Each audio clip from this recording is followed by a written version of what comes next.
Sunday சமையல் இன்றைக்கி எங்கள் வீட்டில் மட்டன் கிரேவி, சிக்கன் 65, சூடான சாதம். எனக்கு மட்டும் சூப் எடுத்து வச்சுருக்கேன், எனக்கும் நிக்கிக்கும். எங்கள் வீட்டு நாய்க்குட்டி நிக்கி.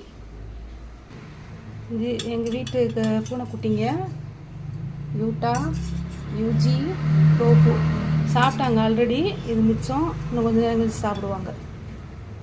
அப்புறம் தயிர் நான் அதோட முடிச்சிடுவேன். இதை ரசம் வச்சாச்சுன்னா ஊற்றிக்கிற மாட்டாங்க. குழம்பு, மட்டன் குழம்பு இருந்துச்சுன்னா மட்டன் மட்டும்தான் சாப்பிடுவாங்க எங்கள் வீட்டில். அதனால் நான் ரசம் ஸ்கிப் பண்ணிட்டேன். ரசம் நான் நாளைக்கு வைப்பேன். இன்றைக்கி இவ்வளோதான் எங்கள் வீட்டில் சண்டே சமையல்.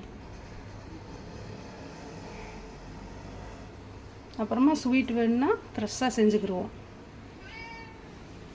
உங்கள் வீட்டில் என்னது சண்டே சமையல்?